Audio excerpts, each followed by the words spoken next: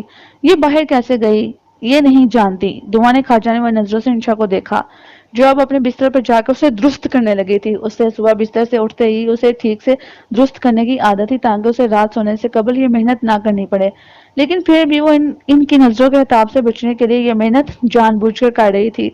ہو جاتا ہے کبھی کبھی نئی جگہوں پر آ کر انسان کی یادداشت کام کرنا چھوڑ دیتی ہے، پھر کچھ دن بعد سب یاد آ جاتا ہے۔ خزینہ کو بھی یاد آ جائے گا۔ انشا لاپرواہ سی بنی بستر کی نادیدہ شکنیں دور کرتی اب کمرے کے پردے برابر کر رہی تھی۔ پھر تو سب سے پہلے تمہیں ہر جگہ جا کر یہ کمال دکھانا چاہیے، کیونکہ تم تو عام حالات میں بھی یادداشت کی کمی کا شکار رہتی ہو۔ ساتھ کی چمچی دعا کا سخت پاڑا ہائی ہو رہا تھا انشا کی ایسی جٹائی پہ۔ انشا کو لگا کہ وہ ان سب کو سنبھال نہیں سکے گی، سو جلدی سے اپنے بستر پر گھس گئی۔ اسے جلد از جلد سونے کی اداکاری کرنا تھی۔ اس بار سعد کا ساتھ دینا اسے بھاری پڑ رہا تھا۔ تم لوگ کبھی نہیں مانو گے کہ تم لوگوں سے کوئی گڑبڑ ہوئی ہے اور اس کا خمیازہ ہم بھگتنے والے ہیں بہت جلد۔ وہ بھائی سے اتنی قریب نہیں تھی جتنی کہ انشا سے۔ اسے انشا اور سعد پر برابر کا غصہ تھا جنہوں نے بیٹھے بٹھائے ایک مصیبت کو ان کے گلے ڈال دیا تھا۔ دیکھو اگر کوئی روح شو آئی بھی تھی تو اسے کیا ضرورت تھی کہ ہماری مہمان خاتون پر قبضہ کرتی؟ ہم کیا کام تھے ان سب کے لیے؟ انشا لڑکھڑاتی ہوئی آواز میں وضاحت دے رہی تھی۔ یہ روح کی کہانی کیا ہے؟ خزینہ تھوڑی حیران سی ان کے درمیان گری بیٹھی تھی اور اسے آئے 2 دن ہی تو ہوئے تھے اور وہ زندگی میں پہلی بار اپنے ننیالی رشتوں سے مل رہی تھی، سو کسی سے بھی اتنی بے تکلف نہیں تھی، اور اپنی انگلینڈ پلیٹ کزن کے منہ سے شستہ اردو سن کر انہیں ہمیشہ حیرت ہوتی تھی۔ ہاں ٹھیک ہے کہ وہ شرینہ پھپھو کی بیٹی تھی جو ایک اعلیٰ ادبی ذوق کی حامل تھی، لیکن پلی بڑی تو وہ باہر ہی تھی نا۔ تمہیں پیٹ میں کوئی درد محسوس ہو رہا ہے خزینہ؟ سر بھاری ہو رہا ہے یا جسم میں کوئی خراش یا نیل کے نشان ہو جیسے کسی نے تمہیں مارا ہو؟ وردہ جو ہورر موویز سے بے حد متاثر تھی خزینہ سے ساری علامات پوچھنے لگی۔ عموماً فلموں میں ایسی ہی علامات دکھائی جاتی ہیں جب کسی انسان پر کسی روح کا قبضہ یا اثر شروع ہوتا تھا۔ خزینہ نے سر نفی میں ہلایا۔ پھر تم پہ کسی بری آتما کا سایہ نہیں ہے، اس نے ہاتھ جاڑتے خس کم جہاں پاک والا تاثر دیا تھا۔ یہ علامات یکدم ظاہر نہیں ہوتی، وقت لگتا ہے انہیں ظاہر ہونے میں۔ ایمان نے وردہ کو ٹوکا۔ دعا نے بھی حامی بھرتے سر ہلایا تھا۔ رات کے 2 بجنے والے ہیں، اب سویا جائے میرا خیال ہے، صبح 8-9 بجے امی جان دین محمد کو بھیج دیں گی ہمیں اٹھانے، اور وہ الارم کی طرح تھوڑی تھوڑی دیر بعد ہمارے سروں پر بجتا رہے گا۔ انشا اپنے بستر پر لیٹ چکی تھی، سر تک چادر تان چکی تھی، چادر سے منہ نکال کر انہیں ہدایات بھی دے چکی تھی۔ رات 3 بجے روحوں کی طاقت سب سے زیادہ ہوتی ہے۔ دعا نے وردہ کے ساتھ چپکتے ہوئے یاد دہانی کروائی تھی۔ یہ سب بھی انہوں نے اپنی من پسند ہارر موویز میں دیکھا تھا۔ وہ کیا ہے کہ میں سوچ رہی تھی کہ آج رات تمہارے ساتھ نہ سو جاؤں۔ وردہ کے ایسے پیارے مشورے پہ دعا نے اس کا منہ ہی چوم لیا تھا اور دونوں ایک ساتھ ایک ہی بستر میں گھس گئی تھی۔ ایمان نے حسینہ کو دیکھا جو اب کونے پہ لگے اپنے بیڈ پر بیٹھ گئی تھی۔ اس کے ساتھ کیا سونا بولا، وہ تو ان کے بقول خود کسی روح کے قبضے میں تھی، اور انشا کبھی اسے سلانے پر آمادہ نہ ہوتی، اسی لیے اسے اپنے بستر پر جا کر ہی سونا پڑا جو دعا کی بیڈ کے ساتھ ہی تھا۔ اس بڑے کمرے میں ان سب کے سنگل بیڈ تھے۔ خزینہ کا بیڈ اسی لیے سب سے کونے میں تھا کیونکہ وہ اس کی آمد پر نیچے سے لا کر وہاں بچھایا گیا تھا، جس کی وجہ سے کمرہ خاصا تنگ بلکہ ڈبے کی شکل اختیار کر گیا تھا جہاں ساری مرغیاں اوپر تلے دبکی بیٹھی ہوتی ہیں۔ جیسے تیسے کر کے سب کو نیند آ ہی گئی سوائے خزینہ کے، جو جان گئی تھی کہ وہ باہر کیسے پہنچ گئی تھی۔ صبح سب سے پہلے سعد کی آنکھ کھلی تھی۔ سید اور ولید بے خبر سوئے پڑے رہے تھے۔ ان کو سوتا چھوڑ کر وہ جوگنگ کا پلان بناتا اٹھ کھڑا ہوا۔ پچھلے کئی سال سے اس کا معمول تھا کہ وہ صبح جوگنگ کے لیے کسی الگ تھلگ جگہ کا انتخاب کرتا تھا جہاں وہ کچھ وقت خود کے ساتھ گزار سکے، اپنی ذات کو خالص وقت دے سکے، خود غلامی ٹال سکے تاکہ اپنے مسائل کو جان سکے، انہیں حل کرنے کے طریقے تلاش کر سکے، اپنے اندر کی کمیوں کو جانچے اور انہیں دور کرنے کی کوشش کرے۔ یہ انسان تبھی کر سکتا ہے جب وہ اپنے ساتھ ایک معیاری وقت گزارے۔ وہ خاندان کا سب سے مکمل اور پختہ ذہنیت کا انسان سمجھا جاتا تھا، تو اس کے لیے اس نے خود پہ بہت جان ماری تھی، اپنی کمیوں کو اکھاڑ پھینکا تھا اور اپنی خوبیوں پر بہت کام کیا تھا۔ شاہ اولا دتا گاؤں میں کچے پکے راستوں سے گزرتے کسی پرانے درخت کے نیچے بیٹھ کر خود سے ملنے سے زیادہ بہترین وقت کوئی ہو ہی نہیں سکتا تھا۔ منہ ہاتھ دھو کر لباس تبدیل کر کے وہ کھڑکی کے پردوں کو ہٹا رہا تھا تاکہ سورج کی روشنی اندر داخل ہو سکے۔ تبھی اپنے کمرے کی کھاد آدم کھڑکی سے نیچے اسے لون میں خزینہ اپنے مخصوص ٹریک سوٹ میں ملبوس ورک آؤٹ کرتی دکھائی دی۔ یہاں رات سے ہم سب کی ہوا نکلی پڑی اور یہ محترمہ تازہ ہوا اپنے اندر بڑھ رہی ہیں۔ جب تک وہ نیچے پہنچا تھا خزینہ واک آؤٹ کرنے کے بجائے کرسی پر آرام سے بیٹھی گہری سانس بھرتی تازہ ہوا اندر اتار رہی تھی۔ Good morning. اس کی سرخ و سفید رنگت رات کو ایسی نہیں دیکھ رہی تھی جیسے کہ اب وہ گورو جیسی پھیکے شلجم جیسی نہیں تھی۔ یہ ساتھ کی انگریزوں کے بارے میں رائے تھی، وہ تو کشمیر کی کچی کلی جیسی حسین تھی۔ السلام علیکم۔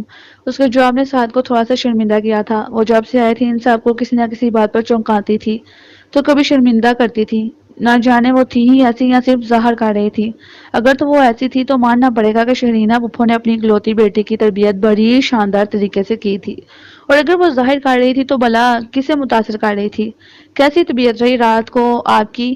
وہ یہ نہیں جاننا چاہتا تھا مگر پھر بھی پوچھ رہا تھا۔ میری طبیعت کو کیا ہوا؟ بڑی ادا سے وہ حیران ہوئی تھی۔ رات میں غالباً وہ آپ ہی تھیں جو باہر سوتی پائی گئی تھی، اور آپ یہ جانتی تک نہیں کہ آپ وہاں کیسے پہنچی۔ تھوڑی بہت ہی صحیح لیکن بات تشویشناک ہے۔ خزینہ خاموشی سے اسے دیکھتی رہی، پھر اپنا رخ پھیر لیا۔ وہ اب گونسلوں سے اڑان بھرتے پرندوں کو دیکھ رہی تھی، ہلکی پھلکی پھیلی سورج کی نارنجی روشنی کو سراہ رہی تھی جو انگلینڈ میں کم ہی دیکھنا نصیب ہوتی تھی، اور وہ اس روشنی میں اس کے سرخی مائل بوڑھے بال سونے جیسے دکھائی دیتے تھے۔ میں بالکل ٹھیک ہوں، مجھے کچھ نہیں ہوا، لیکن یہ روح کا کیا قصہ ہے؟ سعد ٹھٹکا۔ یقیناً لڑکیوں نے ساری داستان امیر حمزہ سنا ڈالی تھی۔ ان سب کے پیٹ ایسے ہی تھے جن میں 24 گھنٹے بھی بات نہیں رہ پاتی تھی۔ کچھ خاص نہیں، بس اس گھر میں ایک بدروح رہتی ہے جو رات کے تک یہاں وہاں بھٹکتی رہتی ہے۔ گھر پرانا ہے اور خالی پڑا رہتا ہے تو ایسے میں روحیں اپنا گھر سمجھ کر قبضہ گروپ بن جاتی ہیں۔ محتاط ہو کر رہیے گا، کیا خبر اسی نے آپ کو باہر لا بٹھایا ہو رات کو اور اب وہ آپ کے پیچھے ہی پڑ جائے۔ خزینہ نے مزید حیران ہوتے اسے دیکھا تھا۔ اپنی حیرت کو چھپانے کے لیے اس نے کچھ خاص کوشش نہیں کی تھی۔ اس صدی میں بھی ایسی باتیں کی جاتی ہیں کیا؟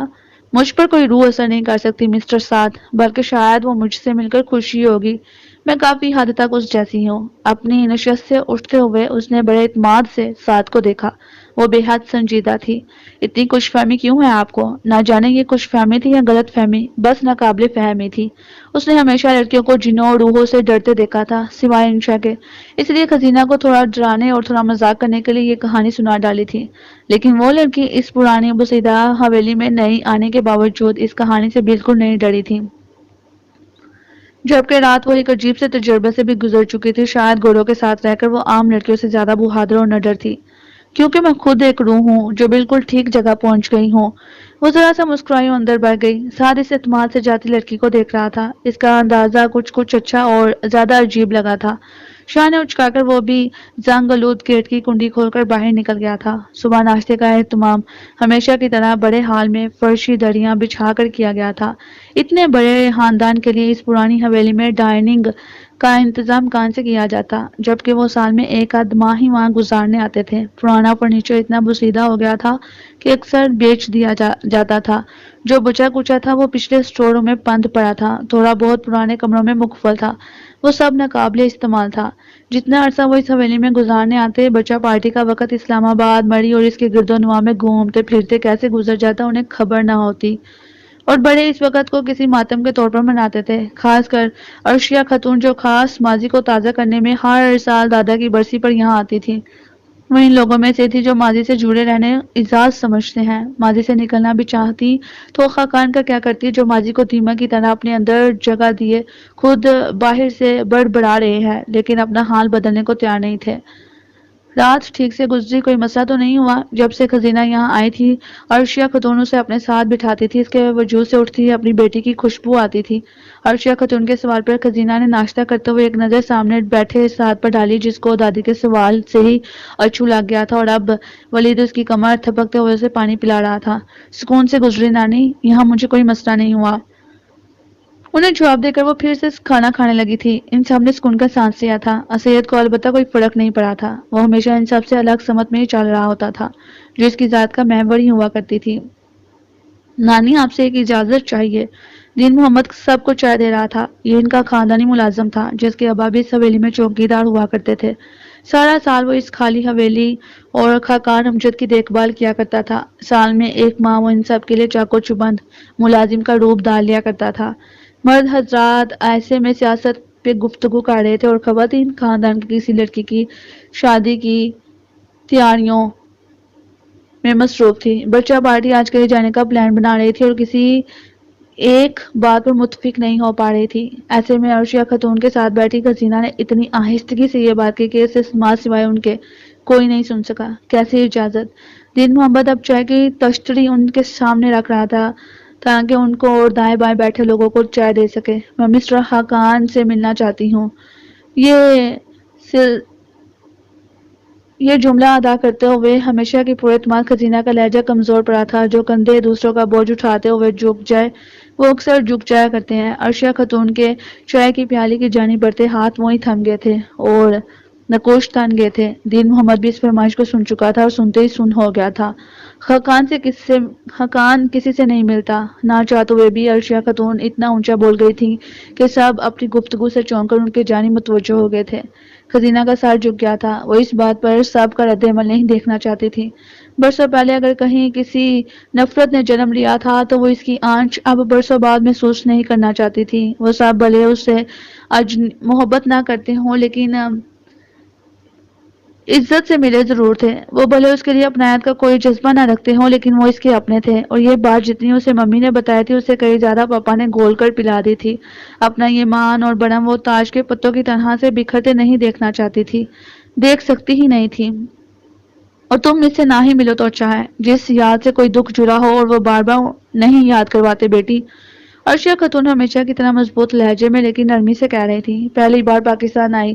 اپنی نفاسی سے وہ اپنی روایتی سختی نہیں برتنا چاہتی تھی. یہ تو وہ تھی جسے ان کے لہجے میں اپنے لیے ڈانٹ چھپی دکھائی دے رہی تھی. دلوں میں بدگمانیاں ہوں تو دل ٹھیک کو بھی غلط ہی ٹھہراتا ہے. اس نے اس بات میں سہ لایا اور بنا کسی کی طرف دیکھے وہاں سے اپنی چائے کی پیالی اٹھا کر چلے گئی.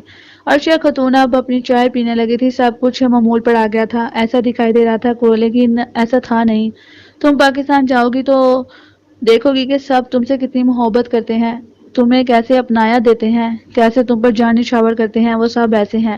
ممی اس کا ہاتھ تھام کر کہا کرتی تھی لیکن یہ تب کی بات ہے جب وہ 17 سال کی تھی اور ممی بیمار رہنے لگی تھی.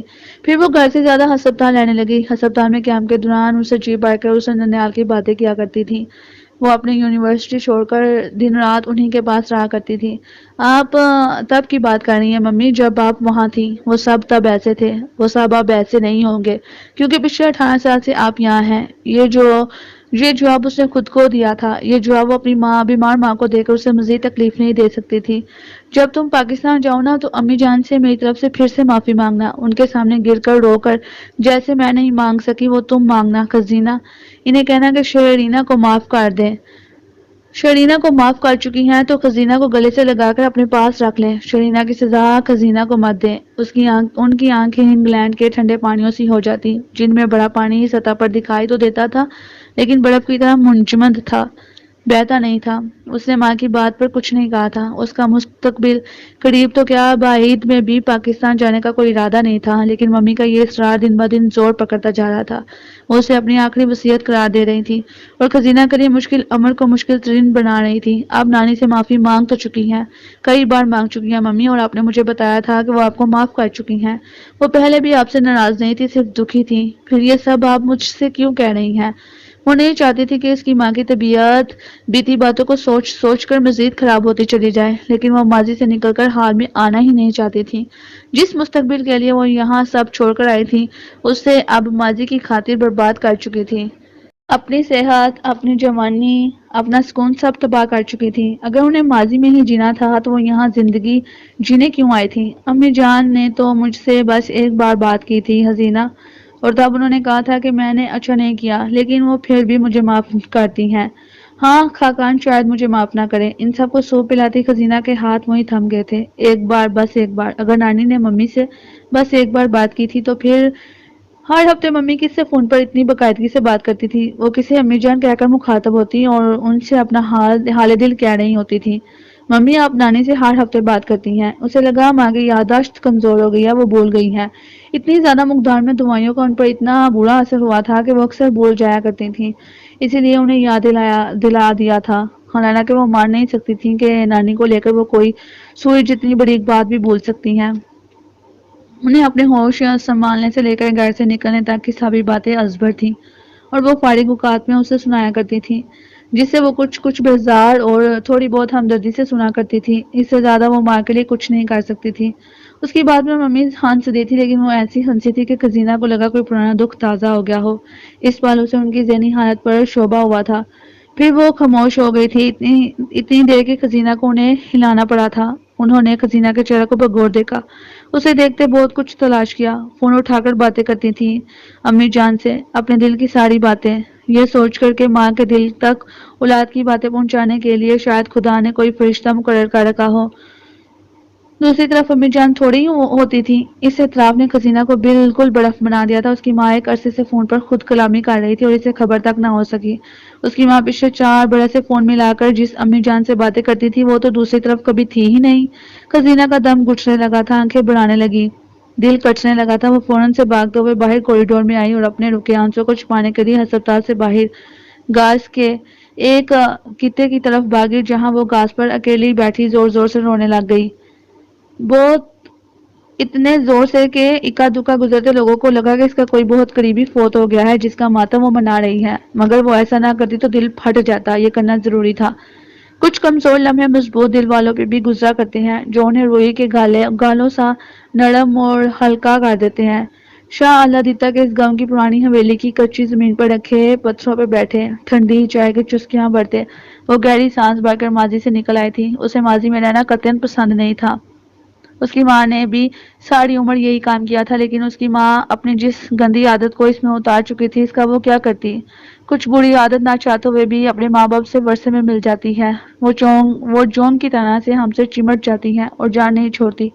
جن خوشیوں کو حاصل کرنے ممی اس جگہ کو چھوڑ کر گئی تھی، وہ تو دراصل انہیں یہی دفن کر گئی تھی۔ وہ ساری زندگی بھر ان کا جنازہ تو پڑھاتی رہی، لیکن انہیں زندگی میں بڑھنے میں ناکام رہی۔ وہ جن لوگوں سے پیچھا چھڑا کر جس کے ساتھ گئی تھی، اس کے ساتھ سکون سے رہ نہیں سکی، اور جن کو پیچھے چھوڑ کر گئی تھی انہیں تو روح میں بسا کر لے گئی تھی۔ نہ خود سکون سے جی پائی، نہ پیچھے رہنے والوں کو رہنے دیا۔ اس سے بہتر تھا کہ وہ یہیں رہتی اور انہیں سب کے ساتھ، ان سب کے درمیان تو ان کی اذیت اس سے کم ہی ہوتی جس میں وہ عمر بھر مبتلا رہی تھی۔